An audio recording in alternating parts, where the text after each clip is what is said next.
Las campanas del convento resonaban en la bruma espesa de la madrugada. Aquel sonido que debía anunciar la oración se transformaba en un lamento fúnebre. El eco recorría los muros húmedos, las galerías silenciosas y las celdas cerradas con cerrojos de hierro. Bajo la luz pálida de los cirios, sobre el suelo de piedra, yacía el cuerpo inmóvil de una monja. El hábito blanco, símbolo de pureza y devoción, estaba manchado de sangre. Las gotas formaban un hilo que se deslizaba lentamente entre las grietas del mármol, mezclándose con el incienso y con el frío del amanecer.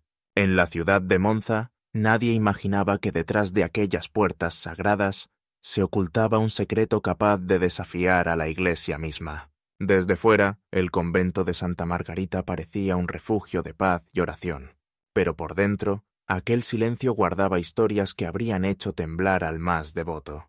El narrador se detiene, como si el tiempo contuviera la respiración, y plantea la pregunta que todo lo cambia. ¿Quién fue Una realmente santa sacrificada Virginia de Leyva? por la ambición de su ¿Una familia, santa sacrificada o por una la ambición pecadora de que su desafió familia? los ¿O una votos pecadora que más desafió sagrados? los votos más sagrados? Para entenderlo hay que retroceder, mucho antes de la sangre, antes del escándalo, antes del pecado. Hay que volver a una Europa dividida por la fe, marcada por el miedo y por la contrarreforma. Italia, entonces bajo dominio de la monarquía hispano-habsburga, vivía entre la espada del poder y el incienso del altar. La Iglesia católica intentaba recuperar la autoridad perdida ante los protestantes, y lo hacía controlando no solo las almas, sino también los cuerpos. Los conventos de mujeres eran verdaderas fortalezas del silencio. Servían como centros de oración, pero también como instrumentos políticos. Allí eran encerradas las hijas de las familias nobles que no debían casarse. No por fe, sino por conveniencia. Un padre evitaba pagar dote, preservaba el patrimonio y al mismo tiempo mostraba una imagen de santidad. Las jóvenes ingresaban sin voz ni elección. El voto de castidad era, en realidad, una sentencia dictada por los intereses familiares. El narrador baja la voz. En aquellos muros, el rezo era obligación y el silencio, castigo. Las muchachas rezaban hasta que las rodillas sangraban. Dormían poco, comían menos y hablaban apenas lo necesario. Las manos, siempre frías, buscaban calor en el rosario. Ninguna podía mirar más allá de las rejas del claustro. El mundo exterior se volvía un recuerdo prohibido. Pero, a pesar del encierro, la naturaleza humana insistía en respirar. Entre las plegarias se colaban los suspiros, entre los salmos el deseo de libertad. Algunas lloraban en secreto, otras escribían pensamientos en los márgenes de los libros santos. El pecado comenzaba como un pensamiento, una mirada, una duda. El narrador retoma el ritmo, como quien abre una puerta cerrada desde hace siglos.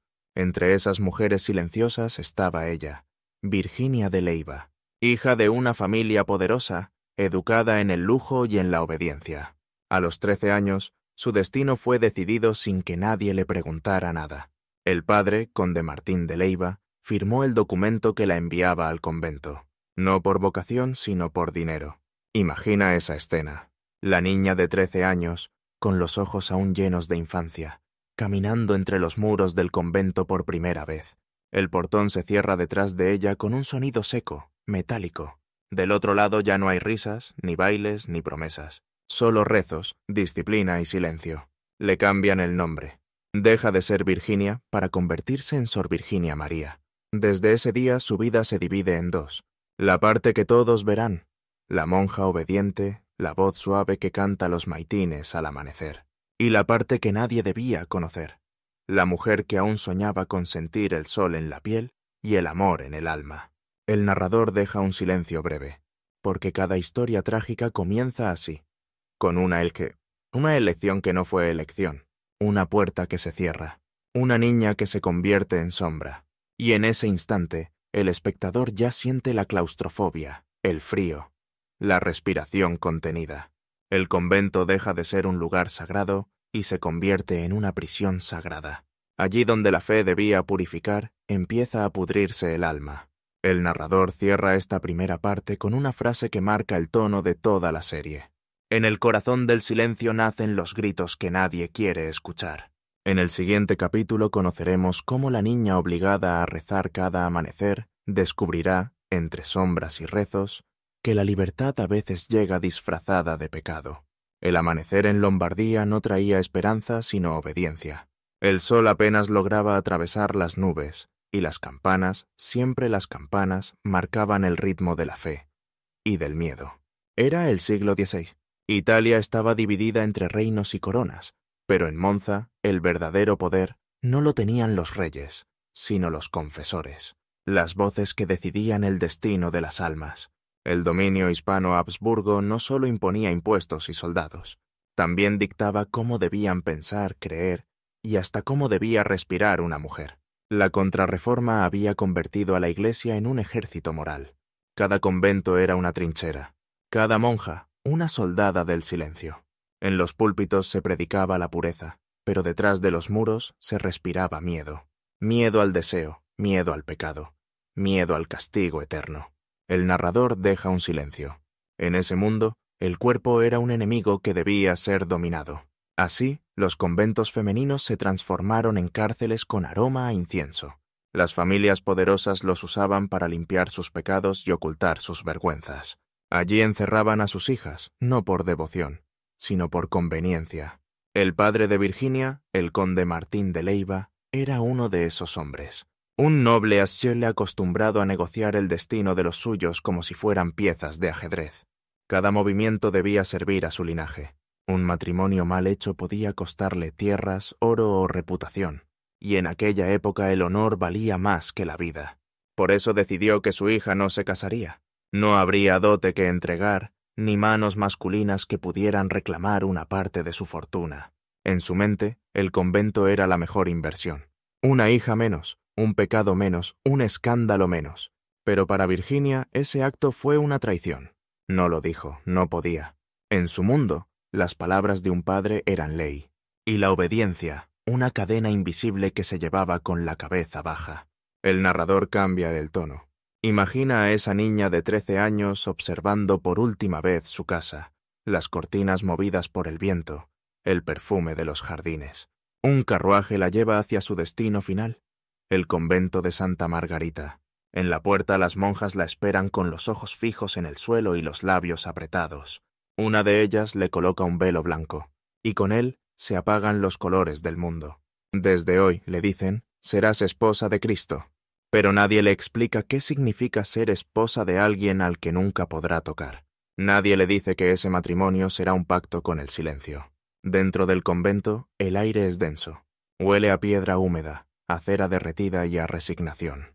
Las celdas son pequeñas, frías, sin espejos. Porque los espejos, decían, incitan al pecado. El único reflejo permitido, era el del crucifijo.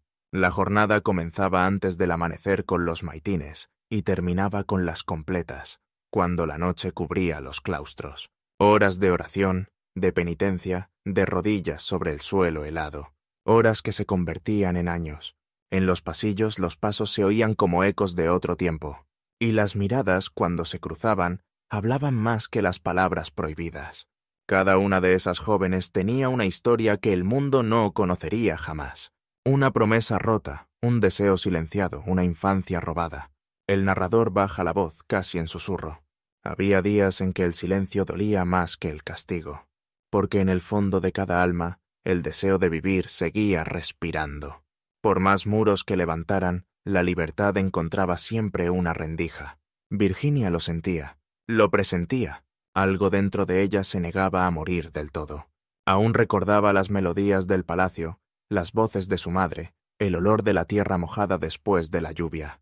Pero cada día que pasaba en el convento, esos recuerdos se hacían más lejanos, como si su pasado estuviera siendo borrado, lentamente, con cada rezo.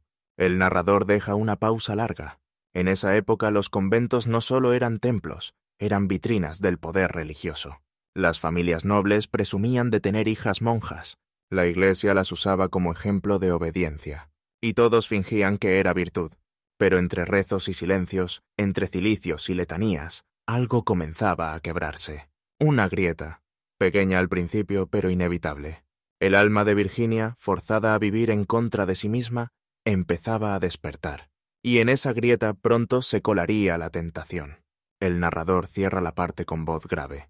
Las cadenas más fuertes no son las de hierro, son las que llevan el nombre de fe. En el siguiente capítulo, esa fe será puesta a prueba, y el pecado tendrá un rostro, una voz y un nombre. La historia de Virginia comienza en una casa donde las paredes hablaban de poder y obediencia.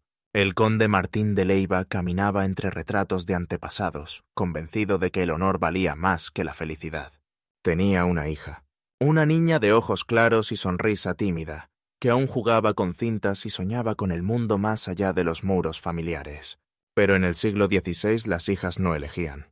Eran promesas que se entregaban, monedas que aseguraban alianzas o silencios. A los 13 años, Virginia recibió la noticia como se recibe una condena. Su destino no sería el matrimonio, sino el convento. El padre firmó el documento con una pluma bañada en tinta y conveniencia. Y así, con una sola firma, le robó la juventud, la voz y el derecho a decidir. El narrador Sonapause, 39 letras. Eso pesó su libertad. La mañana de su partida, el carruaje la esperaba frente a la puerta principal. El aire olía a lluvia. El suelo cubierto de hojas húmedas se pegaba a sus zapatos. Su madre no lloró.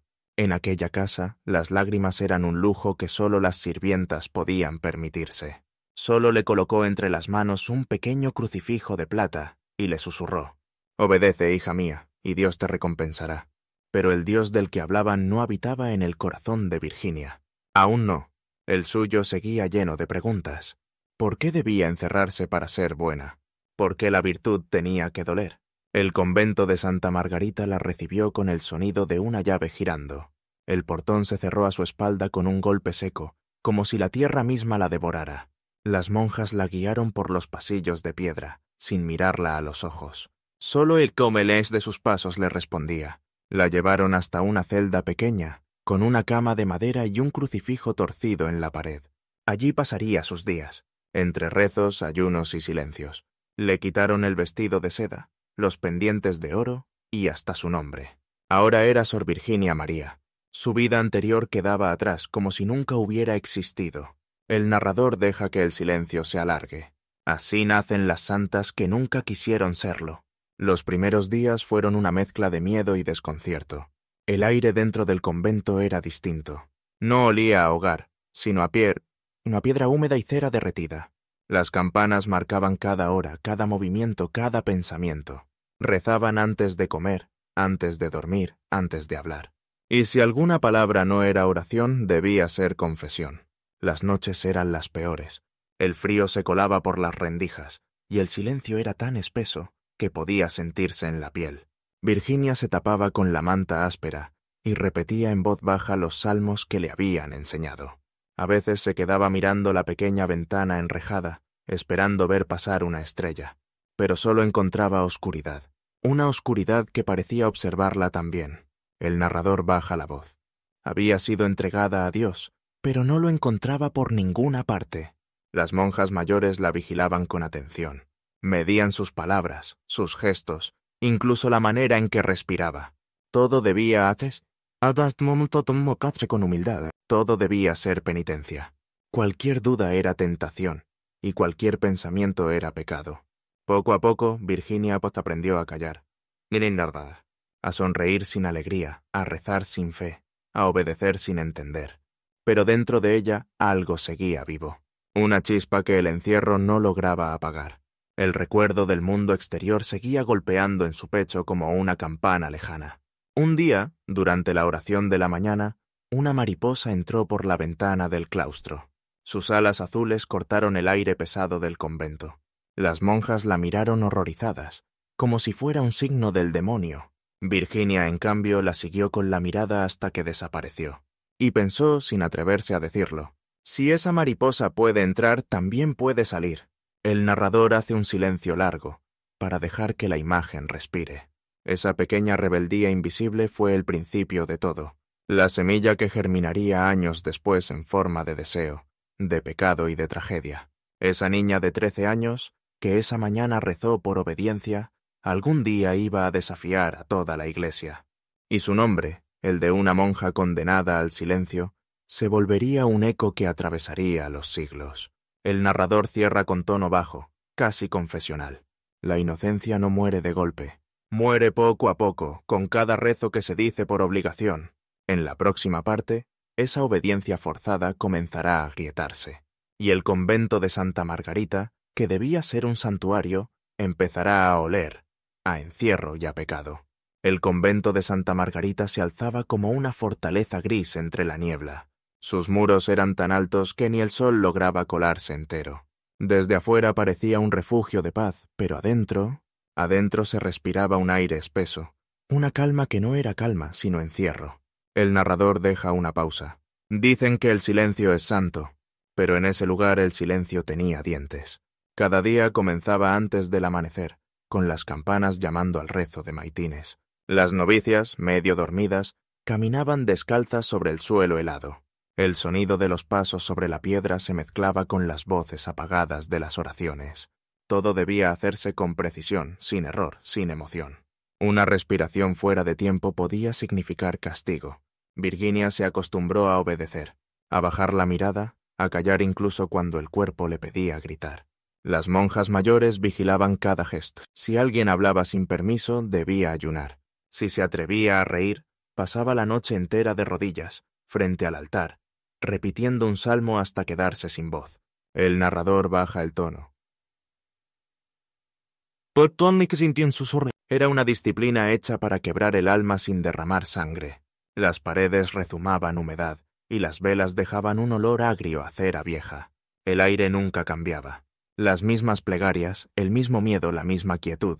Las monjas más jóvenes hablaban entre ellas con la mirada. Un parpadeo podía significar aguanta.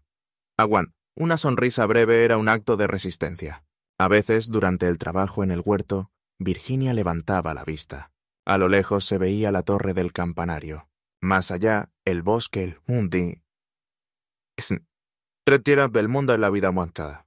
Pero al girar la cabeza, solo encontraba la mirada dura de la priora. Era como si todo estuviera diseñado para recordarle que no había salida. El narrador marca una pausa. En ese claustro, hasta la esperanza estaba bajo voto de silencio.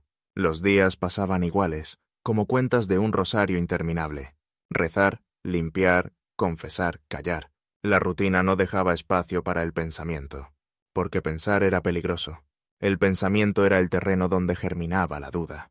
Y la duda, decían, era obra del demonio. Pero Virginia comenzó a pensar, en secreto. Durante la oración, su mente se escapaba por entre las rendijas del claustro. Imaginaba el campo en primavera, el sonido de los caballos, la risa de la gente en las calles. Eran recuerdos borrosos, pero bastaban para mantenerla viva. Una tarde, mientras fregaba el piso del coro, vio una grieta en la piedra. Una grieta mínima, delgada, pero que dejaba pasar un hilo de luz. Apoyó los dedos sobre ella y sintió el calor del sol del otro lado. Ese instante, ese pequeño temblor de vida fue su secreto. Su única forma de recordar que todavía existía algo más allá del deber. El narrador deja el silencio flotar. En los lugares donde todo está prohibido, hasta una grieta se convierte en milagro. Con el paso de los meses, Virginia comenzó a notar otras grietas. No solo en las paredes, también en las almas. Había monjas que lloraban durante el rezo, otras que se azotaban en soledad. Algunas hablaban dormidas, pidiendo perdón por pecados que nunca cometieron. El convento, que debía purificar, parecía enfermar a las que lo habitaban. El sonido de las campanas, que antes marcaba el tiempo sagrado, empezó a parecerle un martillo. Cada repique era una orden, una cadena más apretándose en su cuello. Y en el fondo, algo se movía dentro de ella. Algo que no era fe, ni miedo, ni culpa. Era el deseo. No el deseo carnal, aún no. Era un deseo más profundo, el de respirar sin permiso. El narrador deja escapar un murmullo. Porque incluso las almas más obedientes sueñan con romper sus cadenas. En los días de confesión, Virginia comenzó a callar lo esencial. Dejó de contar sus pensamientos, dejó de entregar sus dudas. La priora la observaba con recelo, como si intuyera la rebelión en su silencio.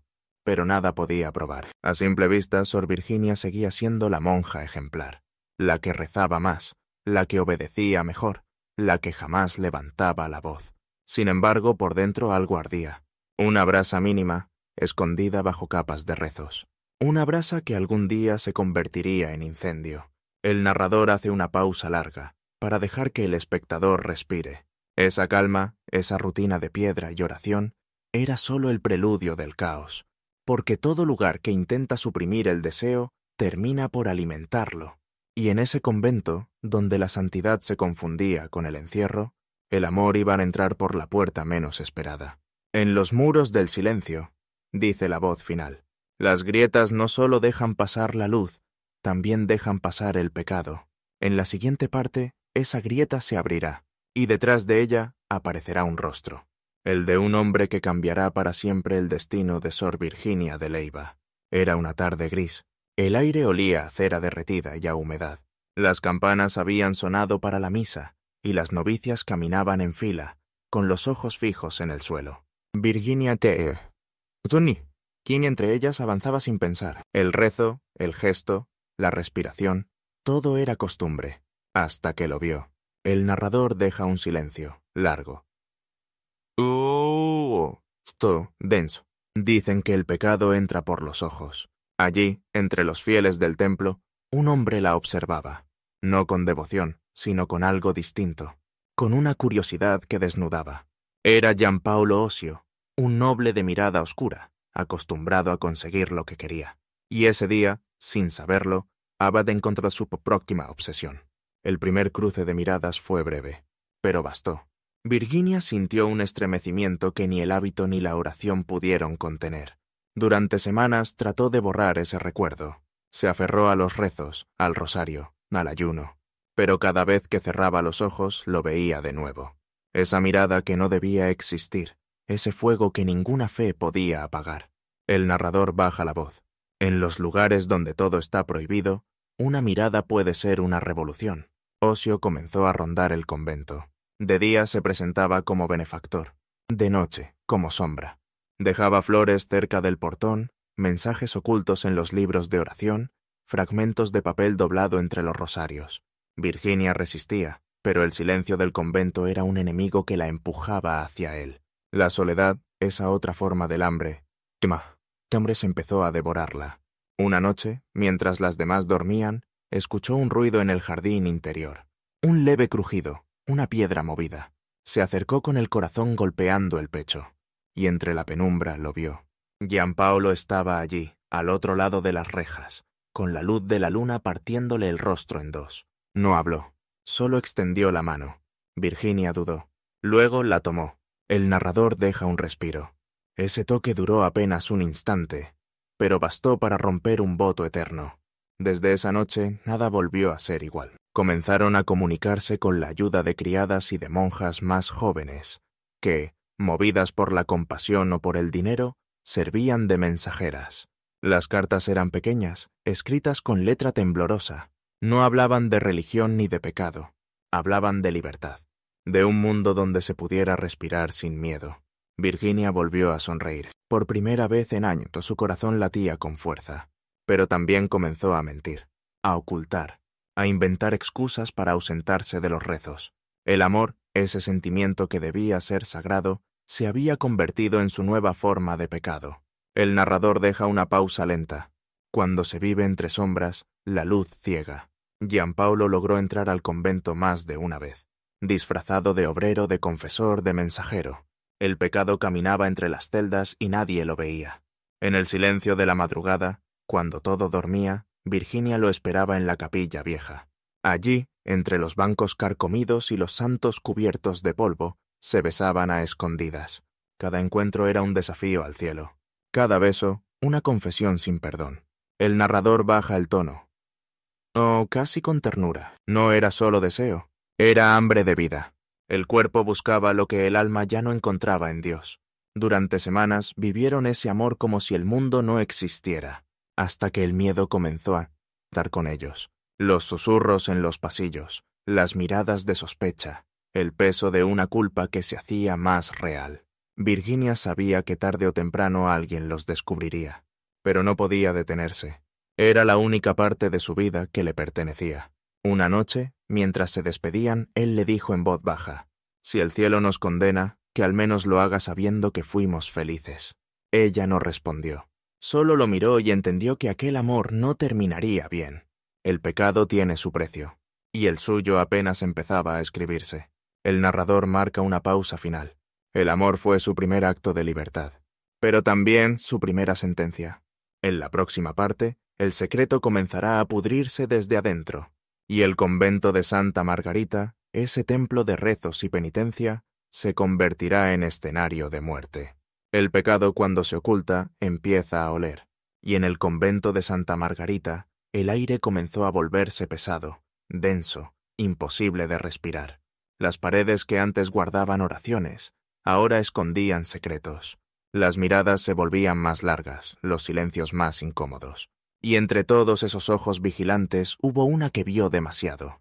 Su nombre era Caterina, una joven novicia, curiosa, de voz suave y mirada limpia. Notó que Sor Virginia desaparecía en las noches, que su rostro tenía un brillo extraño, distinto al de la fe. Empezó a observarla, primero con preocupación, luego con miedo, hasta que una madrugada, en medio del silencio, escuchó pasos en el claustro. Pasos que no pertenecían a ninguna monja. Pasos de hombre. El narrador deja una pausa larga. En los lugares donde reina el silencio, cualquier ruido se vuelve confesión.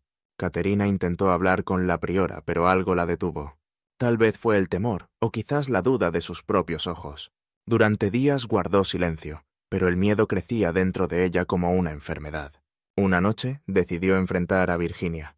Le preguntó con voz temblorosa si era cierto que un hombre entraba al convento. Virginia no respondió. Solo la miró, con una mezcla de tristeza y furia, y ese silencio bastó para sellar su destino. Días después, Caterina fue encontrada al pie de la escalera principal, el cuerpo inmóvil, la cabeza abierta, los ojos fijos en el techo. Las monjas corrieron, rezaron, lloraron. La priora dijo que había sido un accidente, una caída, pero nadie creyó del todo esa versión, porque en el convento los accidentes no existían, solo los castigos. El narrador baja la voz. Esa fue la primera muerte, la primera grieta abierta por el pecado.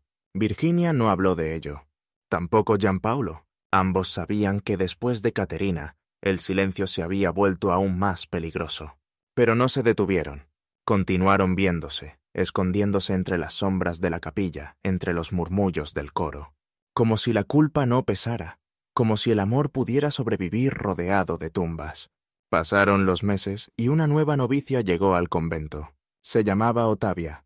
Tenía apenas 17 años, piel pálida, sonrisa tímida. Virginia la tomó bajo su protección. La enseñó a rezar, a bordar, a moverse en aquel mundo de penitencia y obediencia.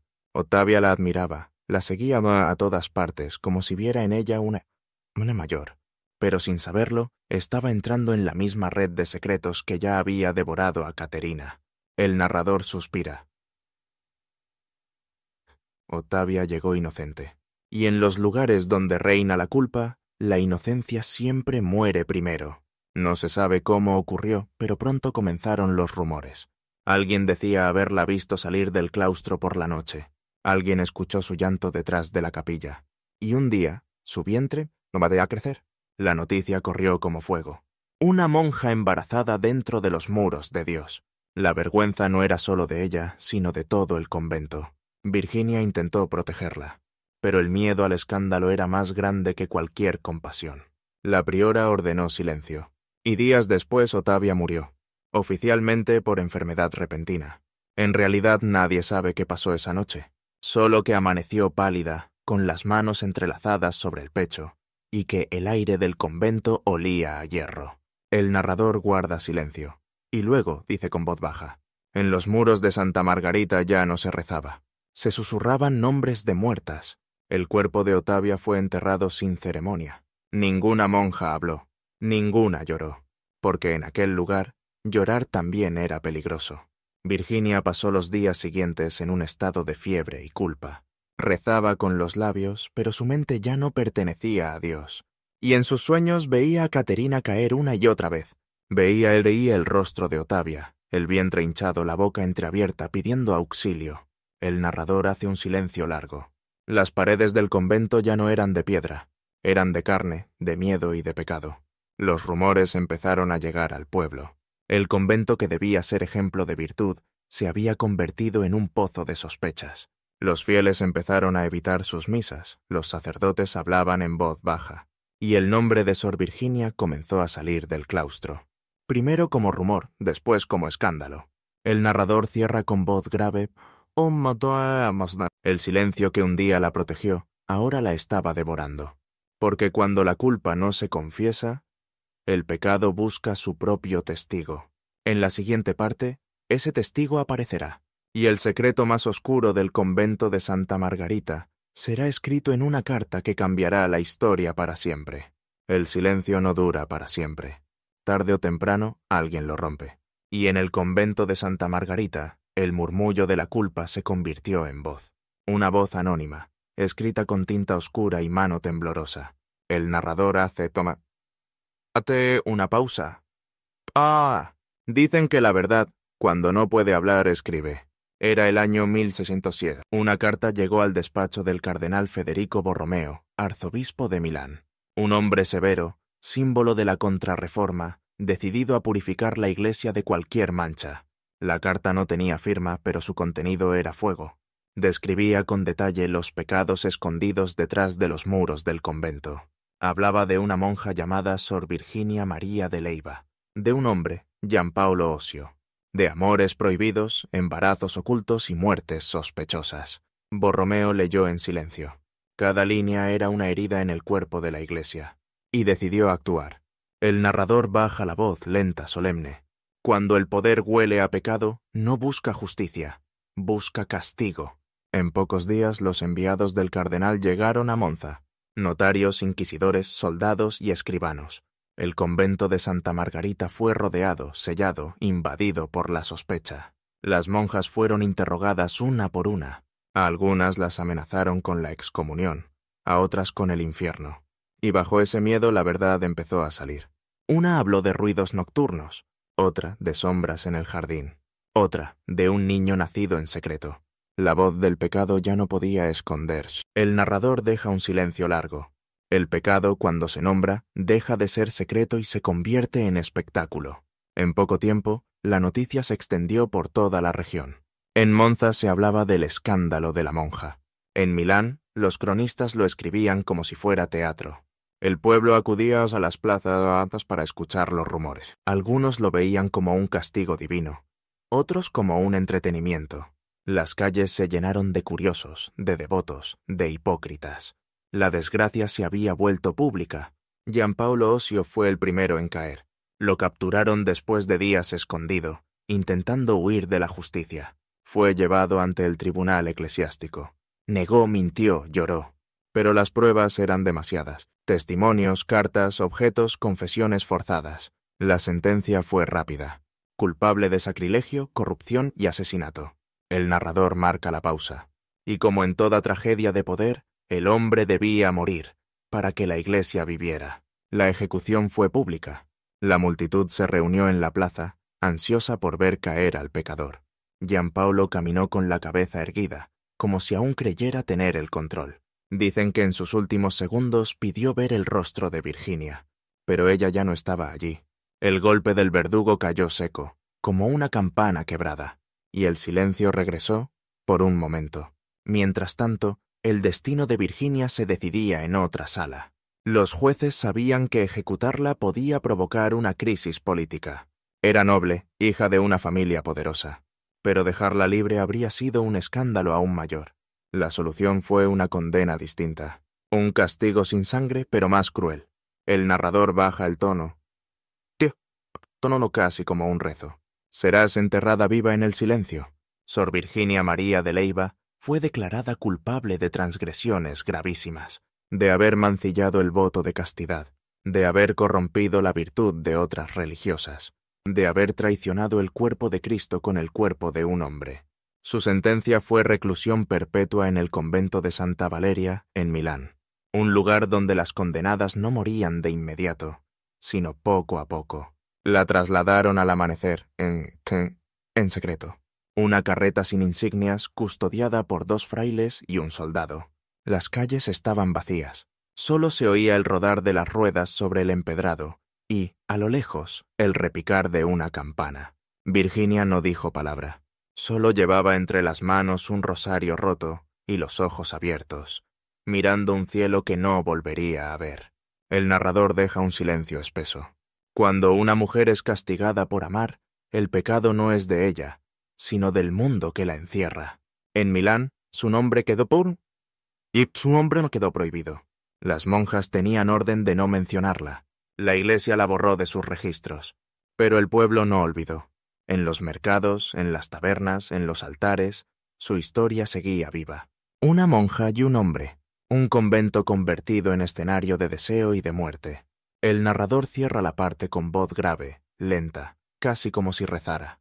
La carta que debía limpiar el pecado solo sirvió para perpetuar el castigo. En la próxima parte, conoceremos el lugar donde Sor Virginia pasó casi medio siglo encerrada. Un sitio donde el tiempo no corría, donde el arrepentimiento era la única compañía y donde el silencio se volvió una tumba en vida. La celda era pequeña, una caja de piedra húmeda, sin ventanas, con una puerta de hierro que dejaba pasar apenas un hilo de luz. En el suelo, una cruz tallada con clavos. En la pared, un crucifijo torcido. Y en medio de todo, Sor Virginia María de Leyva. Su cuerpo seguía vivo, pero su alma ya estaba en ruinas. El narrador deja un silencio largo. Así comenzaba su segunda vida. Una vida sin sol, sin nombre, sin voz. El convento de Santa Valeria, en Milán, no era un refugio. Era una tumba para las que habían desobedecido. Allí no se rezaba por redención, sino por olvido. Su cuerpo fue enterrado en el patio del convento, sin nombre, sin cruz, sin registro. Pero su historia no terminó allí. Porque cuando el poder intenta borrar una vida, siempre deja una sombra. Y la sombra de Sor Virginia María de Leyva seguiría caminando durante siglos. El narrador concluye con tono grave. La Iglesia la castigó por romper el silencio. Y al hacerlo la convirtió en parte de él. En la próxima parte, veremos cómo esa sombra se transforma en mito, cómo la monja condenada al olvido termina convertida en leyenda. La monja de Monza, la mujer que desafió al cielo y fue sepultada viva bajo el nombre del arrepentimiento. El cuerpo de Sor Virginia fue enterrado sin nombre, pero su sombra no se quedó bajo tierra. El silencio que debía sepultarla comenzó a hablar. El narrador deja una pausa, porque algunas historias, cuando se intentan borrar, se vuelven inmortales. Pasaron los años, luego las décadas, luego los siglos. El convento de Santa Valeria siguió en pie, pero su nombre comenzó a sonar como advertencia. Los monjes nuevos evitaban pronunciarlo. Los más viejos lo decían en voz baja, como si temieran despertar algo que todavía respiraba entre esas paredes. En Monza, la gente empezó a contar leyendas. Decían que por las noches se escuchaban campanas que nadie tocaba, que una figura blanca caminaba por los pasillos del convento, que a veces una voz femenina rezaba desde las sombras, pidiendo perdón por pecados que no eran solo suyos. El narrador baja la voz. La fe había querido silenciarla, pero el pueblo la rescató con susurros.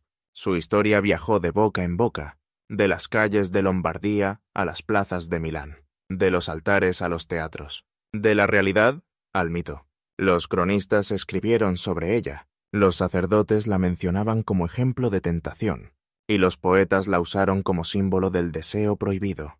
En el siglo XIX, 200 años después de su muerte, un hombre llamado Alessandro Manzoni tomó su historia y la llevó a las páginas de su novela más célebre, I Promessi Sposi. Allí la transformó en la monaca di Monza, una mujer atrapada entre los votos y la pasión, entre el cielo y la carne, entre el deber y el amor. El narrador hace un pasaje que... de una pausa no era casi que un suspiro. Pero la ficción la suavizó, la limpió. Le borró la sangre, los gritos, el miedo. La Virginia real no fue un personaje romántico. Fue una mujer arrancada de su infancia, forzada a la obediencia, condenada por sentir. Una víctima que la historia convirtió en monstruo, y un monstruo que el mito volvió a vestir de santa. En los archivos del Vaticano su caso quedó sellado. Los documentos originales del proceso fueron guardados bajo llave, lejos de cualquier mirada. Durante siglos nadie pudo leerlos, ni historiadores, ni sacerdotes, ni curiosos, como si el silencio que la mató siguiera cumpliendo su tarea. El narrador deja un silencio largo. El poder religioso no teme al pecado, teme a la memoria. Mientras tanto, en los pueblos de Italia, Su nombre siguió resonando en los rezos y en los cuentos. Algunos la invocaban para pedir protección, otros para alejar la desgracia. Su figura se convirtió en espejo, para unos símbolo del deseo, para otros advertencia divina, pero para todos una herida que nunca cerró. Y con el tiempo, el mito cruzó fronteras, llegó a América con los misioneros, y en los conventos de la Nueva España se repetía su historia como lección moral. En México, en Perú, en Filipinas, las monjas novicias escuchaban su nombre como quien escucha un eco lejano, un susurro venido del otro lado del mar. Hubo una vez una monja que amó demasiado. El narrador baja el tono. Y así, su culpa se volvió patrimonio del mundo. Pero en esa transmisión de siglos algo cambió. El mito ya no hablaba solo de pecado, sino de poder, de obediencia, de miedo, de cómo una mujer podía ser convertida en símbolo para mantener calladas a las demás. Cada vez que una joven era obligada a tomar votos, su historia se repetía. Cada vez que una mujer era juzgada por sentir, su nombre reaparecía en el aire. Virginia de Leyva ya no estaba viva, pero su sombra seguía recordando a todas las que vinieron después, que la pureza impuesta es otra forma de cárcel. El narrador deja un silencio final, como si hablara desde la piedra misma del convento. La monja de Monza dejó de ser persona y se volvió eco. Un eco que aún pregunta, ¿quién decide qué es virtud y qué es pecado? ¿Quién gana cuando el amor se castiga? En la siguiente parte, ese eco llega hasta nosotros. La historia se cierra, pero su pregunta permanece. Porque el mito de Virginia no habla solo de ella, sino del poder que sigue usando el silencio como herramienta de fe. El tiempo pasa, pero algunas historias no envejecen. Solo cambian de forma. A veces se esconden en los muros de piedra, a veces en los libros, a veces en la memoria de quienes se atreven a recordarlas. El narrador deja un silencio. Y una de esas historias es la suya, la de Virginia de Leyva. 5 siglos después, su nombre sigue provocando incomodidad, porque detrás del mito de la monja de Monza no hay milagros ni demonios, sino una verdad más humana, más simple y más cruel. Una niña obligada, una mujer castigada, una vida borrada por la obediencia y el miedo. El narrador baja la voz. Nos enseñaron a temer al pecado, pero nunca a cuestionar quién lo define. Virginia fue víctima de un tiempo que convirtió la fe en herramienta de control, de un padre que vio en ella una moneda, de una iglesia que confundió redención con encierro, y de una sociedad que prefirió destruir lo que no entendía antes que escuchar. El narrador hace una pausa. Su historia no es solo italiana, también es nuestra, porque aquí, en nuestra tierra, también hubo conventos donde las voces femeninas fueron silenciadas. También hubo niñas obligadas a vestir hábitos, mujeres condenadas por amar, vidas encerradas detrás de muros que olían a incienso y a miedo. Virginia de Leyva se convirtió en símbolo de todo eso, de la culpa heredada, de la obediencia impuesta, de la soledad eterna, pero también de algo más, de esa pequeña chispa de rebeldía que sobrevive incluso en los lugares donde el alma se marchita. El narrador suspira. Tal vez por eso su sombra no desaparece, porque representa lo que tantas aprendieron a callar. Y entonces llega la pregunta, no la de los jueces ni la del cardenal, sino la que atraviesa el tiempo y se posa sobre nosotros. ¿Fue Virginia un monstruo o una víctima? ¿Una pecadora o una mujer que se atrevió a sentir en un mundo que no le permitía hacerlo? ¿De verdad su crimen fue amar o fue negarse a morir en silencio? El narrador deja un espacio, largo, espeso. El juicio que la condenó terminó hace siglos, pero el juicio de la historia apenas comienza. Quizá el mayor pecado de Virginia no fue romper sus votos, sino haber mostrado que los muros de la virtud también pueden pudrirse desde dentro, que el pecado no nace del cuerpo, sino del poder, y que cuando una sociedad necesita quemar a una mujer para sentirse pura, lo único que demuestra es su miedo. El narrador se detiene. El sonido lejano de campanas vuelve a llenar el aire. No suenan como antes. Ya no son lamento ni castigo. Son recuerdo. Hoy cada campanada que resuena en Monza es un eco de todas las voces que callaron por siglos. De las que amaron, de las que sufrieron, de las que fueron olvidadas. Y entonces la voz del narrador se quiebra apenas, mientras cierra la historia con tono sereno, profundo. Tal vez la verdadera redención no está en el perdón, sino en la memoria. porque recordar a Virginia de Leiva es mirar de frente los errores que seguimos repitiendo. Un silencio final. Solo el viento moviendo las cortinas del convento, el eco de las campanas y una frase que marca el cierre. Soy Mateo del Valle. Y esta fue la historia de una mujer que desafió al cielo. Y fue sepultada viva por hacerlo. Nos vemos en la próxima El Historiador Callado.